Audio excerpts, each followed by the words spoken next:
Hey yo, Metal Smile here. Today I'm looking at Transformers 1 Airachnid, which has been a long time coming. Those are some thick, blocky thighs. Yeah, you know she's your type.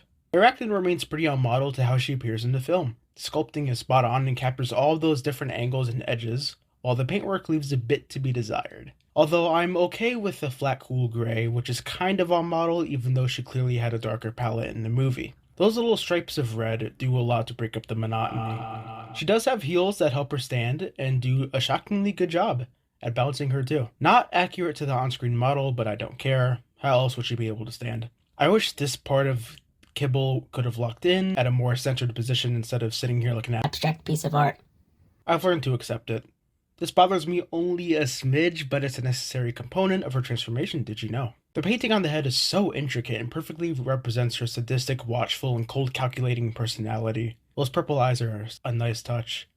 Could have used some white paint to add some glow. I can do that myself. Articulation may be hindered, such as her shoulder and hip joints. She may lack waist, wrists, and ankles. Then again, what ankles? But forget that, her extra appendages are all posable of varying degrees of friction, but your mileage may differ. She can totally do this thing, and the TFP thing. That's good enough for me. Accessories are her two small arm cannons, and you can flip in her hands to reveal a second pair of blasters. Ooohh Prime measure! Just a heads up, as soon as you get your Airachnid, clip part of this tab off that goes into her head for transformation, and shave down this little bump on this hinge for the rotor attachment, otherwise you will see stress marks develop. The transformation has this old school level of complexity that a lot of figures from the late 2000s and early 2010s had. It's so intuitive and surprisingly clean.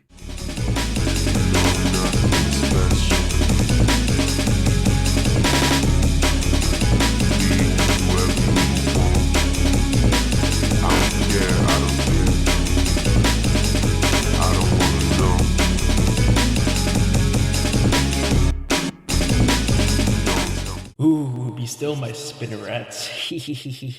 She transforms into this wicked cool Cybertronian helicopter that is a spitting image of her alternate mode from the movie. The sharp edges and forward-facing blasters make for an intimidating presence in the air. The blades actually spin, but I recommend untabbing these lower legs just to give them clearance for the silly spinning. I found it funny for the front to have this weird opening. Can be worn by a finger actually, like a finger saw blade thingy. She's practically a deluxe price Voyager figure with a level of complexity that is on par with those old movie toys. If you're looking to get a Studio Series figure of any kind this year, I strongly recommend you pick up this one. She is absolutely worth your dime. Thank you all for watching, and I will catch you next time.